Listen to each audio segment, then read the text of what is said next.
2015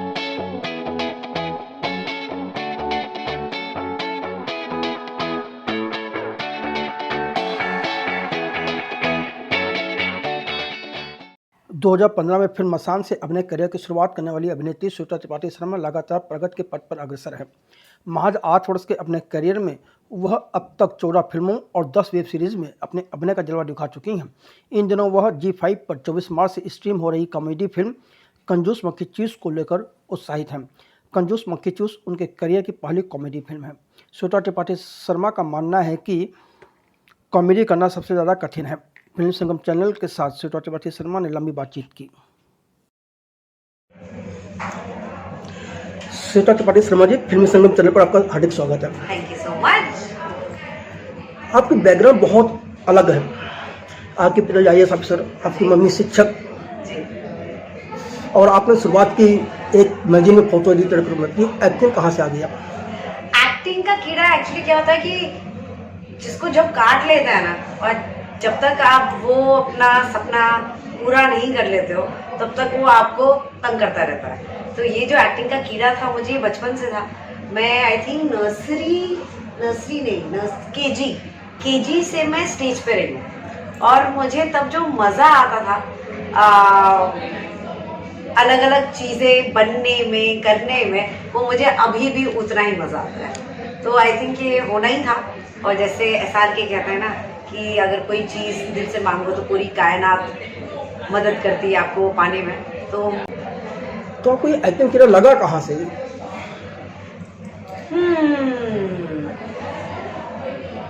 starting कहाँ से हुई, अगर मैं कोशिश कर रही हूँ सोचने का, तो मुझे जो टीवी पे होते थे वो बहुत फैसिनेट करते थे। मुझे एड्स करने का हमेशा बहुत शौक था।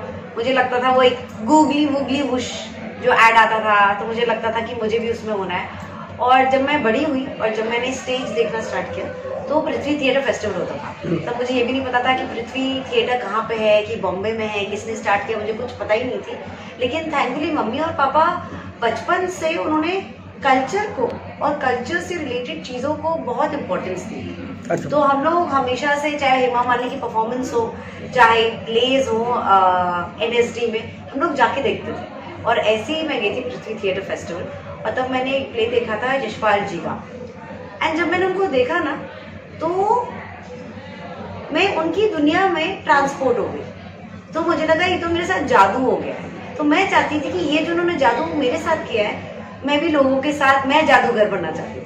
तो आई थिंक वो एक्टिंग का फिर जो था, मैंने कभी ये नहीं सोचा था कि मैं बड़े होकर एक्टर बनूंगी, क्योंकि एक तो इतना लोग सीरियसली शायद लेते भी नहीं है, और शायद मैंने खुद ही सीरियसली नहीं लिया। तो फिर मैं तो अभी बस ग्रेटफुल हूँ कि थैंकफुली कीड़े ने मुझे काटा, और ये मैं ये निभा रही हूँ। अब ये कीड़े को मैं कहीं नहीं जाने दूंगी। तो फिर मैगजीन की फोटो एडिटर बनने का क्या मामला था? मुझे फोटोग्राफी बहुत पसंद थी। अच्छा। मुझे लगता है कि एज अ करियर जो प्रोफेशन रहा है, तो मैं वो सारे ऐसे बोरो करके मैंने लिए हैं। तो फोटोग्राफी का शौक मेरी जो बहन है, मेरी दीदी, उनको बहुत था। और बल्कि मैं वो अनोइंग जो यंगर सिस्टर होती है ना, जो कंप्लेन करती रहती है, तो मैं वैसे ही थी। और मैं कहती थी कि दीदी क्या फोटो ले रही है, तो बकरियों की ले रही है, पेड़ों की ले रही है, मेरी क्यों नहीं ले रही है। और फिर जब मैं कॉलेज में गई और जब मैंने कैमरा उठाया, तब मैंने रियलाइज किया कि ये भी स्टोरी टेलिंग है। तो फिर मैंने फोटोग्राफी में हो के वहाँ से स्टार्ट होके जो जब इंटर्नशिप करनी थी, तो मैंने उसके लिए मैं बॉम्बे आ गई। आई थिंक वो बस वो होना ही था। जैसे मैंने कायनात की बात की कि मुझे बॉम्बे आना ज़रूरी था, एंड उस जॉब ने मुझे बॉम्बे बुलाया। और क्योंकि अगर बॉम्बे में नहीं आती तो मैं एक्टर तो होती, लेकिन पता नहीं कैसे होती। तो बॉम्बे आना वो आसान कर दिया मेरे लिए। जो फोटोग्राफी की समझ है जी, वो समझ जब आप कैमरे के सामने होती है कितना फायदा देती है? फायदा बहुत करती है। ये मैंने सीखा कि नॉलेज किसी चीज के बारे में भी ना वेस्ट नहीं होती। सही। वो या तो आपको लाइफ लेसन सिखा देगी, या फिर आपको जो इन्फॉर्मेशन है वो आपको कहीं और कुछ मदद आ जाएगी। तो अभी जैसे अगले हफ्ते का मैं कल जा रही हूँ एक पॉटरी की वर्कशॉप के लिए पालमपुर। तो ऐसा नहीं है कि मुझे प्रोफेशनली ये करना है, पर मुझे लगता है कि कुछ भी अगर टाइम मिले, कुछ सीखने का या मौका मिले, वो छोड़ना नहीं चाहिए। फोटोग्राफी भी वही कि, और हमारी उसमें तो इतना इम्पोर्टेंट होता है कि अपने एंगल्स समझना, अपने आप को आप जो कैमरे के सामने प्रेजेंट करते हो वो कैसे होना चाहिए। एंड मोर इम्पोर्टेंटली तब मैं ना इंटर्न थी, तो मैं सारे सेलिब्रिटीज़ को फ़ोन करती थी, एक्टर्स को फ़ोन करती थी और मैं सवाल पूछती थी। तो मेरी वो भी लर्निंग बहुत अच्छी हुई कि कैमरे के आगे कैसे बिहेव करना है वो तो काफ़ी लोग जानते हैं, बट कैमरे के पीछे कैसे करना है वो मेरी काफ़ी अच्छी ग्रोथ और लर्निंग हुई, क्योंकि मैं जर्नलिस्ट के बीच में थी। करेक्ट। मैं वो कॉल्स कर रही थी, तो ये तो मेरा अपने आप में एक इंस्टीट्यूशन लर्निंग हो गई। तो ये अपने थिएटर ग्रुप भी आपका रहा है, ऑल माई जी। टी प्रोडक्शन, जी। ये कब शुरू किया था, उसमें क्या क्या किया आपने? तो क्या होता था कि क्योंकि मैं एक जॉब करती थी, तो मैंने जब भी फ़ोन किया लोगों को प्लेस का हिस्सा बनने के लिए, तो ऑब्वियसली वो टाइमिंग्स मैच नहीं होते थे। तो मैंने सोचा कि मैं क्यों ना, अगर रास्ता दिख नहीं रहा है तो अपना रास्ता बना लूँ। तो मैंने अपना एक ओन थिएटर ग्रुप स्टार्ट किया अपने दोस्तों के साथ, जहाँ पे हम लोग सब अलग अलग जगह से, बॉम्बे के कोने से हम लोग काम करते थे और फिर शाम को रात को मिलते थे और प्लेस की रीडिंग करते थे और रिहर्सल्स करते थे। तो वहाँ से बना ऑल माई टी और चल रहे हैं प्लेस अभी भी कर रही हैं आप? हाँ बिल्कुल बिल्कुल 100%, क्योंकि वो जो स्टेज का मजा होता है वो अलग, एक लाइव परफॉर्मेंस की जो फीलिंग होती है वो बहुत जबरदस्त है। कुछ लोगों का मानना है कि हर कलाकार को कम से कम 2 साल के बाद एक प्ले जरूर करना चाहिए, इससे आप कितना सहमत है, उससे क्या फर्क पड़ता है? मुझे लगता है कि एक्सपेरिमेंट जरूर करना चाहिए। मुझे लगता है किसी मीडियम या किसी प्लेटफॉर्म से अपने आप को बांधना नहीं चाहिए, क्योंकि जितना आप एक्सप्लोर करेंगे आपकी ग्रोथ भी उतनी मल्टीप्लाई होगी। और स्टेज से मुझे बहुत मिला है, इंक्लूडिंग मेरे जो पति हैं चैतन्य शर्मा, हम लोग मिले थे क्योंकि हम लोग 2 एक्टर्स अवेलेबल नहीं थे एक प्ले में जो हम दिल्ली में कर रहे थे, आकाश खुराना ने डायरेक्ट किया था, तो हम दोनों आए वहाँ मिले, तो इसलिए मुझे दोस्त, परिवार, काम, प्यार बहुत कुछ मिला है। तो स्टेज हमेशा मेरे लिए बहुत इम्पोर्टेंट रहेगा और मैंने स्टेज के लिए लाइटिंग भी की है, मैं प्रोड्यूस भी करती हूँ। तो अगर मैं चाहे एक्ट भी ना कर पा रही हूँ, लेकिन अभी मैंने एक प्ले प्रोड्यूस भी किया है, तो मैं हमेशा ये चाहूँगी कि जिसने मुझे इतना कुछ दिया है, मैं अपनी कैपेसिटी में जितना भी दे पाऊँ वो मैं उतना सपोर्ट करना चाहूँगी, देना चाहूँगी। किन प्लेस में आपने एक्टिंग की है और किस प्लेस को आपने प्रोड्यूस किया, नाम बता दें।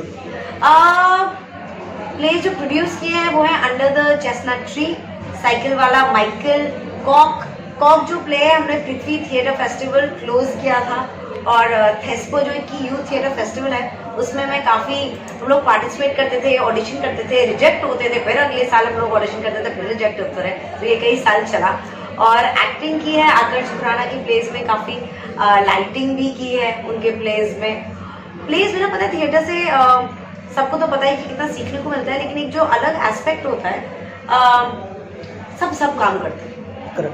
तो आप सिर्फ अपनी एक्टिंग नहीं समझ रहे हैं, आप लिटरली हर डिपार्टमेंट का, चाहे वो कॉस्ट्यूम हो या लाइट हो या म्यूजिक हो, चाहे वो प्रोडक्शन का काम हो, आप वो सब समझते हो। विच इज़ वाई जो कहते हैं कि बैक स्टेज का काम करना या प्रोडक्शन का काम करना कितना ज़रूरी है, क्योंकि अगर आपको अच्छा एक्टर बनना है आपको ये सारे डिपार्टमेंट्स की समझ भी बहुत ज़रूरी है। चलिए, आपके अभिनय करियर की शुरुआत फिल्मों में भी मसान से, और पहली फिल्म से कांस तक आप लोग पहुंच गए थे, वहां से 2023, ये जो 8 साल का आपका करियर है, आज आप उसे किस तरह से पूरा देखती हैं?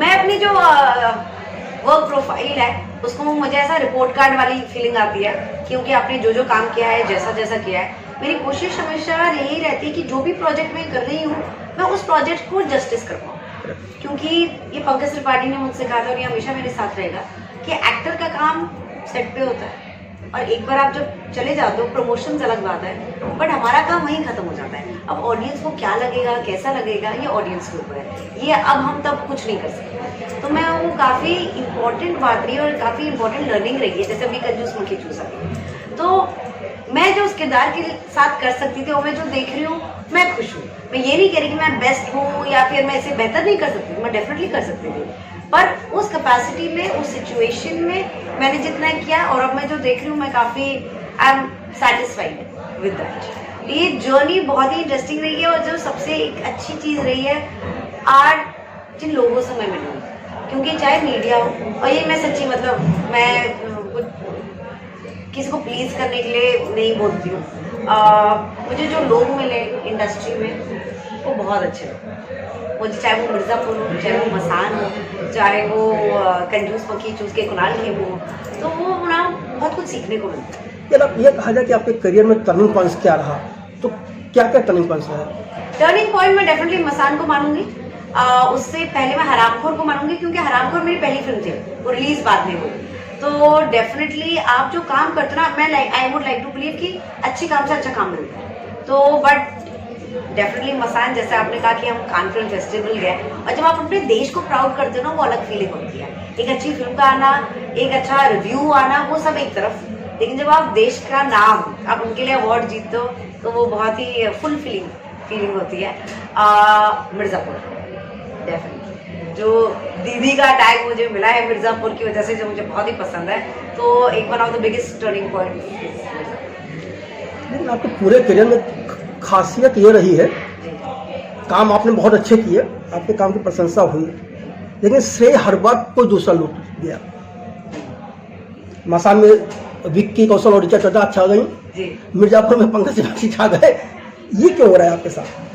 वो मेरे से इतने बेहतरीन एक्टर्स हैं और इतने अच्छे इंसान हैं। आई थिंक ड्यू सबको अपना मिलता है। मैं तो बहुत खुश हूँ, मुझे जो मसान और मिर्जापुर ने दिया है वो मेरे लिए काफी है। तो मुझे कम ज्यादा का तुलना, वो अगेन जो पंकज जी ने कहा, जो तुम्हारे हाथ में है तुम उस पर काम करो, उस पर फोकस करो। जो तुम्हारे हाथ में नहीं है वो तो किसी और के हाथ में है। तो जो प्यार मिलना होगा तो वो मिलेगा, और जितना मिलना होगा वो तो ऑडियंस में, जबरदस्ती कुछ नहीं करूंगी वो पाने के लिए। जब जिसको लगेगा कि हमने अच्छा काम किया है तो वो और फैलेगा और लोग बात करेंगे, ये तो ऑडियंस के ऊपर है। आपने फिल्में भी की, वेब सीरीज भी की जी। फिल्म और वेब सीरीज दोनों का मीडियम बहुत अलग है। आज आर्टिस्ट फिल्म के रिलीज के 2 घंटे के अंदर जो आपको रिस्पांस मिलता है वो एक बहुत अलग तरह का होता है जी, जिसकी अपेक्षा हर आर्टिस्ट चाहता है जी। वेब सीरीज में वो चीज़ें नहीं होती, सारी चीज़ धीरे धीरे पता चलती हैं जी। ऐसे में आप कहाँ पहले जाना चाहेंगे? जहाँ कहानी अच्छी हो, जहाँ किरदार अच्छा हो, जहाँ मैं अपने ऑडियंस को महसूस करा पाऊँ। जैसे मैंने कहा कि मैं अपने किसी मीडियम या प्लेटफॉर्म से अपने आप को टायर नहीं करना चाहती हूँ। मैं बहुत ही ग्रीडी आर्टिस्ट हूँ। मैं चाहती हूँ कि मेरी ऑडियंस को मैं अलग अलग फ्लेवर्स दिखा पाऊँ, अब चाहे वो बड़े पर्दे पे हो या छोटे पर्दे पे हो। अब OTT का फायदा ये है कि आप बिहार में बैठे बैठे आप देख सकते हो और बॉस्टन में बैठे बैठे भी देख सकते हो। OTT का फायदा ये है कि आपकी जो फिल्म है या फिर शो है वो हमेशा के लिए जिएगा। पहले फिल्म आती थी और फिर वो चली जाती थी, अगर फॉर व्हाटएवर रीजन आपने बड़े पर्दे पे मिस कर दी तो आपकी फिल्म मिस हो जाती थी। बट आपकी अब फिल्म जिंदगी भर एक क्लिक अवे है। तो मैं वहाँ रहना चाहूंगी जहाँ लोग अच्छे हैं, जहाँ से सीखने को मिले और ग्रो करने को मिले। कि मेरे पिताजी ने हमेशा कहा था कि जहाँ भी ग्रोथ हो वहाँ रहना चाहिए। वेब सीरीज के आने के बाद या OTT प्लेटफॉर्म ने कलाकारों के स्टारडम को खत्म कर दिया है। आप खत्म स्ट्रगल को, स्टारडम को अब वो अमिताभ बच्चन हो या एक कोई नया कलाकार हो, सारे एक बराबर हो गए हैं OTT। इसे आप किस तरह से देखती हैं? मुझे ऐसा नहीं लगता है। मुझे लगता है जो स्टार वैल्यू होती है वो अभी भी स्टार वैल्यू है। अभी क्या हो गया, मुझे लगता है कि डेमोक्रेसी जिसे हम कहते हैं ना, तो मुझे लगता है व्यू देना, टिकट खरीदना वोटिंग की तरह है। एंड अभी बेस्ट टाइम है ऑडियंस की डेमोक्रेसी के लिए कि आप जिसको देखना चाहो, चाहे वो रणबीर कपूर हो, चाहे वो रणवीर सिंह हो, चाहे वो पंकज त्रिपाठी हो या नवाज भाई हो, वो आप जिसको देखना चाहोगे, डिमांड एंड सप्लाई का गेम है, तो आप उनको आप देख पाओगे। फिल्म आ रही है कंजूस मक्खी चूस जी। पहली बार आप कॉमेडी कर रही हैं जी। क्या खास बात आपको इस फिल्म में नजर आई? हम सोचा ये कुछ करके देख लिया जाए। मैं किसी की जान लेने के लिए भाग नहीं रही थी और कोई भाग नहीं रहा था मेरी जान लेने के लिए।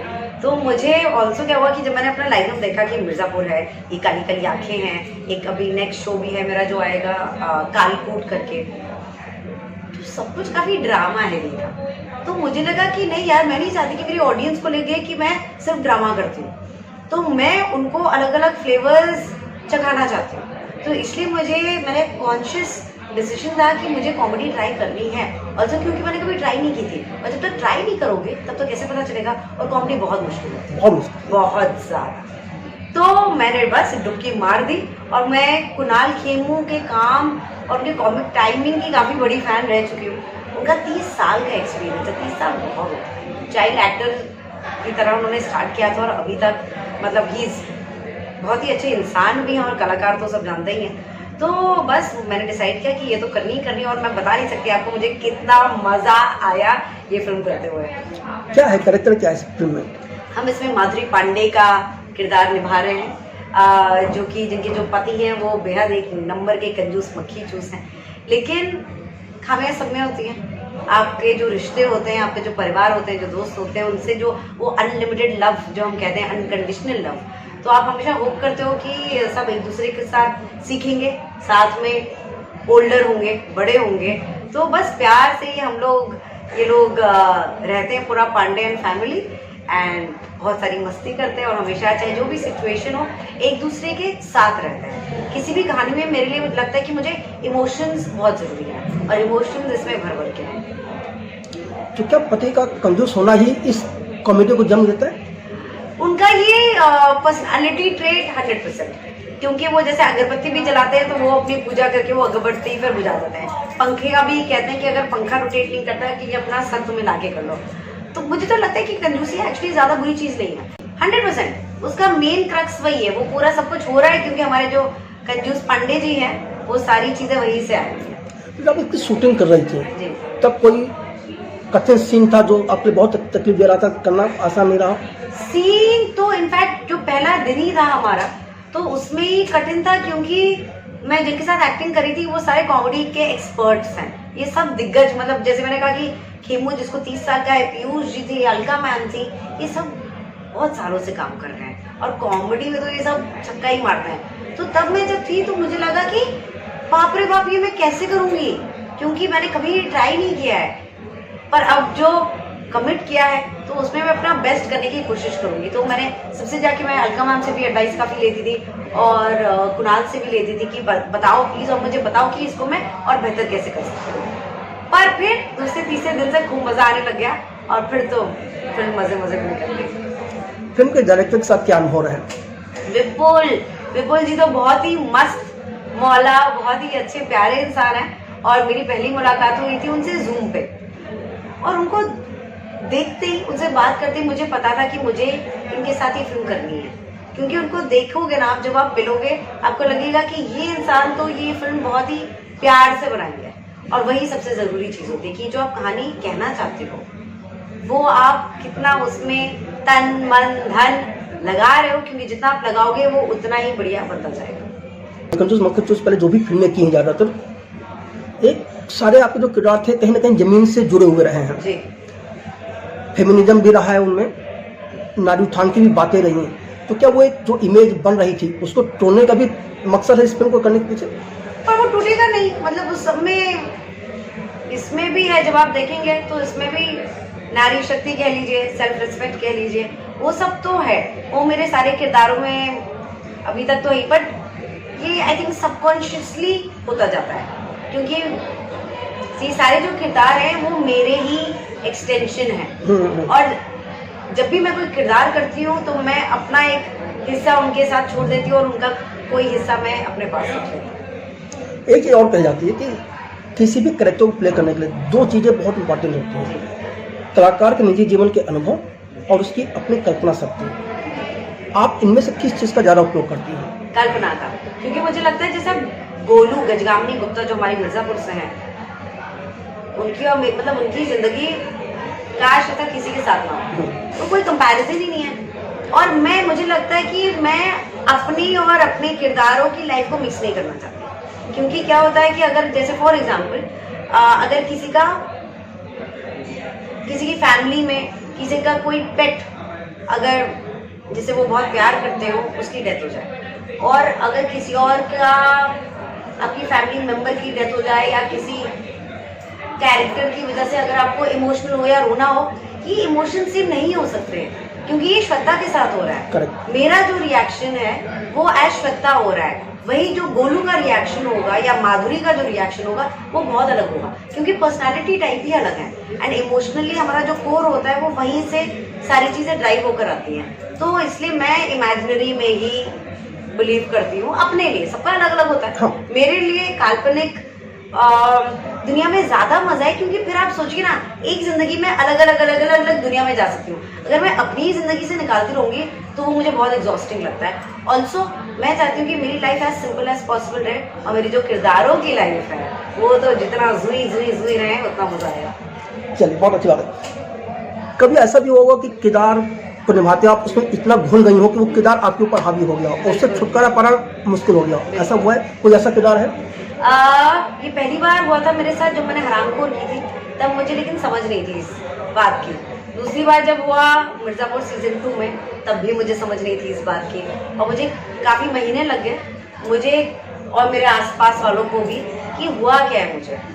और मैं तब मजाक में मैंने चीता जो मेरे हस्बैंड है उनको बोला था कि मैं जल्दी से कुछ और प्रोजेक्ट करना चाहती हूँ वरना गोलू मुझे छोड़ेगी नहीं। और मैंने रियलाइज़ नहीं किया कि एग्जैक्टली वही हुआ। काफ़ी महीनों तक, आई थिंक 6-7 महीने तक गोलू मेरे साथ थी। वो मुझे सोच के ही बोल के ही इतना वो लगता है। और जब वो गई तो मुझे वो मोमेंट भी याद है। फिर सीजन 3 हुआ। सीजन 3 में मुझे लगा कि अब नाउ मैं बेटर प्रिपेयर्ड हूँ, क्योंकि मुझे पता ही होता है। बट सीजन 3 में भी वापस वैसा हुआ, बट इस बार फिर मैं जाके काउंसलर से मिली, क्योंकि रोल में कैसे घुसना है उसके बारे में बहुत लोग बात करते हैं, लेकिन रोल से निकलना कैसे है वो बहुत कोई मतलब मुझे तो ज़्यादा नहीं पता। तो अब मैं कोई भी एक्टर, कोई भी राइटर जो भी इसमें गो थ्रू कर रहा हूँ, मैं तो उनकी हेल्प करना चाहूँगी। ये सिर्फ एक्टर्स के साथ नहीं होता है, राइटर्स के साथ भी होता है, डायरेक्टर्स के साथ भी होता है। तो क्या तरीका काउंसलिंग के बाद आपकी समझ में आया? मुझे ये समझ में आया कि जैसे मेरी प्लेलिस्ट है जो मैं हर कैरेक्टर के लिए सुनती हूँ घुसने के लिए, पर निकलने के लिए अब मेरी दोस्त मेरी काउंसलर, उन्होंने कहा कि अपने गाने सुनो, जो तुम्हें अपने गाने मतलब जो तुम्हें खुश करें। तो जैसे it's a type two disco मुझे बहुत अच्छा लगता है, मुझे पुराने गाने बहुत अच्छे लगते हैं, तो वो मैं सुनने लगी हैप्पी। क्योंकि जब मैं फॉर एग्जांपल मिर्ज़ापुर की जो प्लेलिस्ट थी वो बहुत ही गुस्से वाले गाने या दुख वाले गाने होते थे, तो मैं उसी जोन में रहती थी। तो इसलिए मैं अब सेट से जब निकलती थी मैं अपनी एक्सेसरीज अपने, जैसे वो इंसेप्शन मूवी में ना टोटम दिखाते हैं कि क्या रियलिटी है क्या सपना है, तो मैंने ये सारे टोटम्स अपने कर लिए कि ये श्वेता है, मैं श्वेता हूँ जो गोलू का किरदार या माधुरी का किरदार निभा रही हूँ, उल्टा नहीं। और जैसे माधुरी की भी जो प्लेलिस्ट है उसमें बहुत ही सब गाने इतने मज़ेदार हैं, किशोर जी के हैं, ओपी नायर के हैं, तो बहुत ही मज़ेदार हैप्पी और उस दुनिया के गाने हैं। तो थैंक यू। तो ओल्ड स्कूल सारे, तो वो मैं समझी कि बहुत ज़रूरी है निकलना, क्योंकि कहीं ना कहीं वरना आप अपने आप को एग्जॉस्ट कर दोगे, एंड आपकी अपनी फैमिली के लिए भी इट्स नॉट फेयर, क्योंकि वो भी फिर अलग खतरनाक दिखता है। अभी जैसे एक ऐड भी आया मेरा जो IPL के लिए, तो उसमें सब गोलू भैया बुला रहे मुझे, क्योंकि उसमें जो जिस तरह से मैं बात करी हूँ कि क्या कर रहे हो भैया, तो वो सब मज़ा आता है कि एक ही ज़िंदगी में ऐसे अलग अलग कलर्स लगाना। किसी भी फिल्म को स्वीकार करते समय कहानी किरदार के अलावा किस बात पर ध्यान देती हैं, और फिर आपकी उसको लेकर क्या आपका होमवर्क होता है? जैसे आपने कहा किरदार और कहानी, वो तो है ही, उसको हटा के मेरे लिए बहुत ज़रूरी है कि वो लोग कौन है जो ये फिल्म बना रहे हैं। क्योंकि अगर आप अच्छे इंग्रेडिएंट जो होते हैं, सामग्री दे दो किसी को, लेकिन अगर वो लोग अच्छे नहीं हैं, अगर शेफ अच्छे नहीं है, वो कुक अच्छा नहीं समझेंगे कि खाना बनता कैसे है, तो वो बेकार ही बनेगा, वो वेस्ट हो जाएगा, और मुझे वेस्ट करने से एकदम प्रॉब्लम है। तो director, producer, actor, cast, crew, ये कौन है, ये मेरे लिए बहुत बहुत ज़रूरी है। एंड इनफैक्ट ये कंजूस मक्खी चूस हाँ करने का एक बहुत बड़ा रीज़न वॉज कुणाल खेमू, तो इसलिए क्रू, जैसे मैंने कहा, क्रू एंड कास्ट दोनों मेरे लिए बेहद ज़रूरी है। आपके पिता IAS अफसर थे, आपकी मम्मी टीचर थी, ये जो बैकग्राउंड था इसका क्या आपके ऊपर प्रभाव रहा है, और अब वो कहाँ आपकी मदद कर रहा है? आई थिंक वो मेरी रोज़ मदद करता है, और ये मैं पहले समझी नहीं थी, अब धीरे धीरे करके उम्र के साथ समझ भी बढ़ती जाती है होपफुली।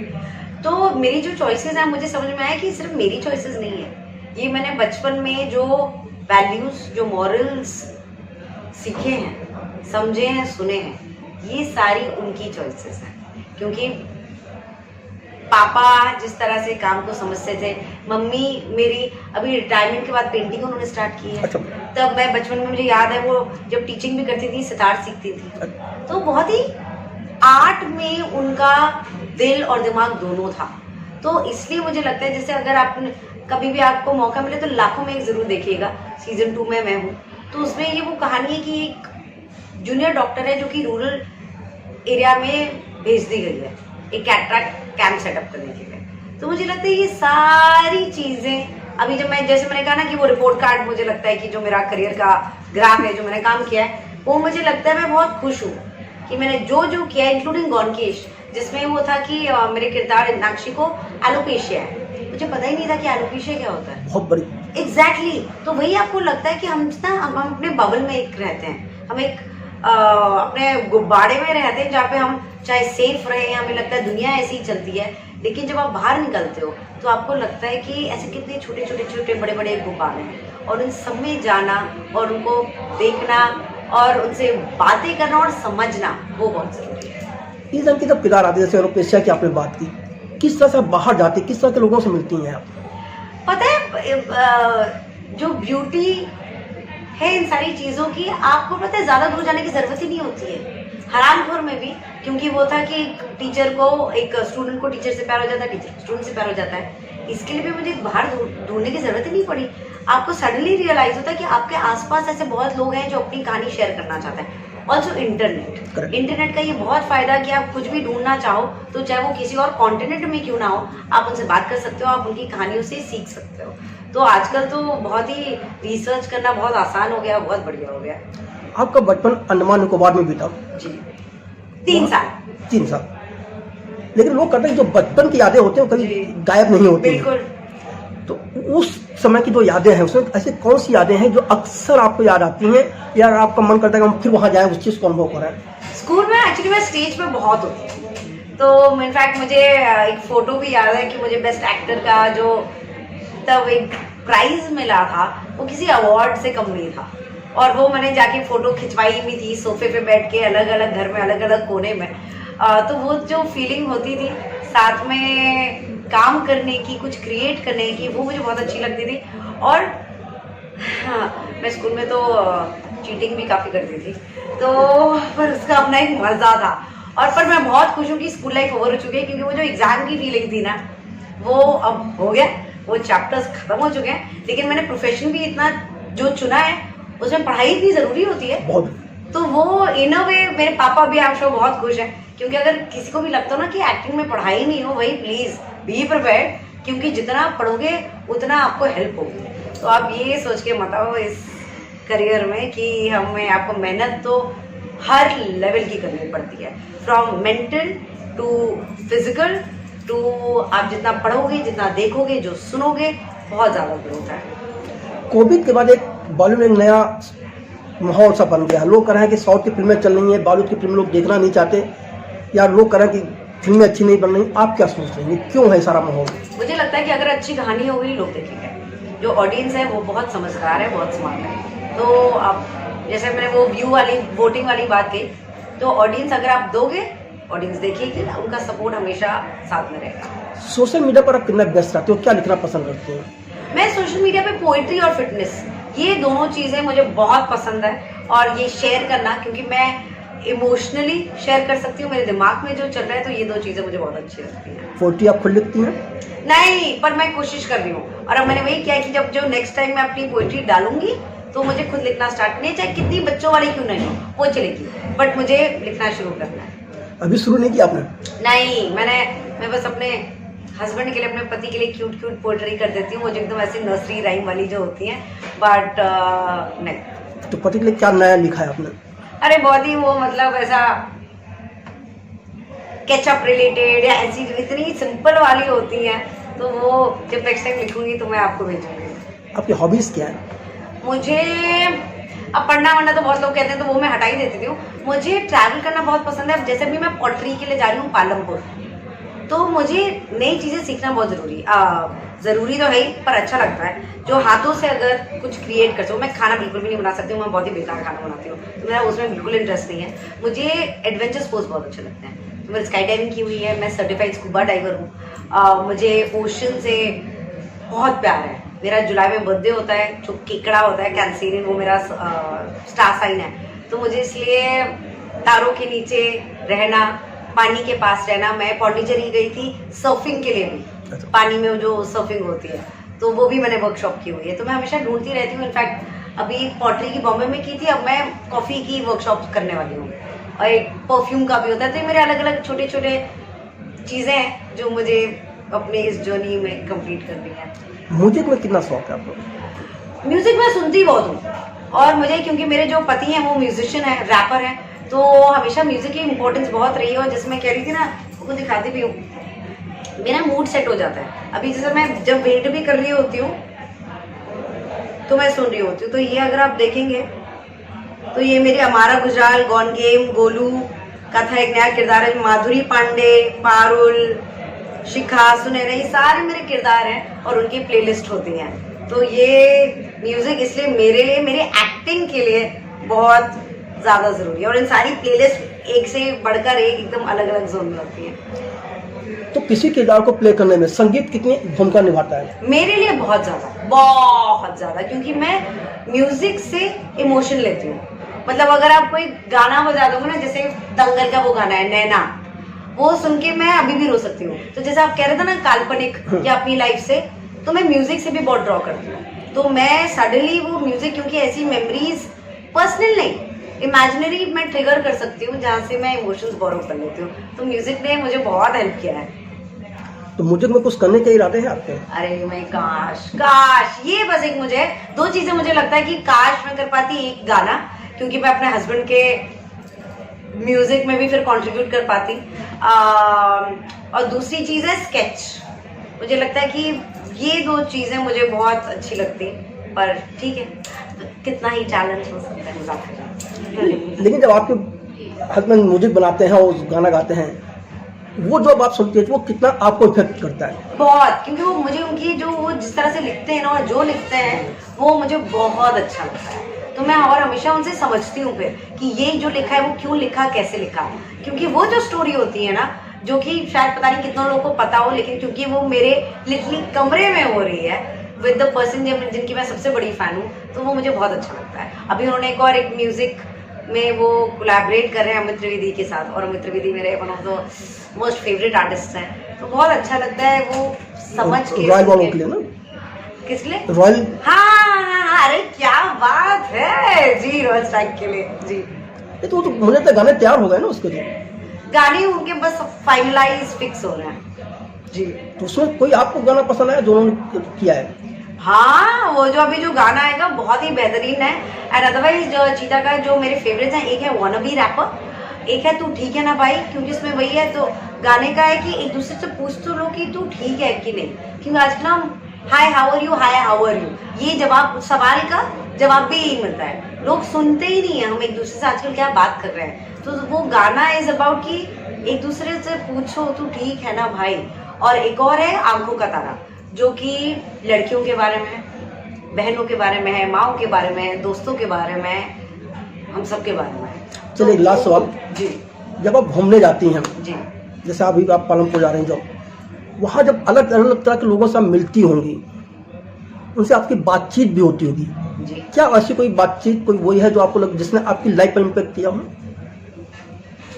जब मैं कान फिल्म फेस्टिवल में हम लोग मसान के लिए गए थे, तो वहाँ पे एक लेडी थी जो इंडियन नहीं है, और पर उन्होंने हमारी सब टाइटल्स जो होते हैं ना वो किए थे, और उन्होंने मुझसे कहा था कि अगर मेरी बेटी होती तो मैं चाहती कि शालू जैसी होती। तो मेरे लिए ना वो बहुत बड़ा कॉम्प्लीमेंट है, मोर देन एनी अवार्ड। जब लोग ऐसे रिलेट कर पाएँ मेरे किरदारों से, या मैं उन्हें कुछ महसूस करा पाऊँ, तो वो मुझे सबसे ज़्यादा खुश करता है। तो जब ये लोग ऐसी कुछ चीज़ें सुनने को आती हैं, जब जैसे मैंने कॉन्केश किया, मेरा इनबॉक्स इतने मैसेजेस से भरा हुआ था कि आपने ये दिखाया और लोग रिलेट कर पाए अगेन कि ये हमारी कहानी है। लाखों में एक में भी यही हुआ था कि जो भी डॉक्टर्स हैं, इतने सारे मैसेजेस आए मुझे डॉक्टर्स के, तो वो बहुत अच्छा लगता है। श्वेता जी, फिल्मी संगम चैनल से बात करें, आपका बहुत बहुत धन्यवाद। Thank you so much.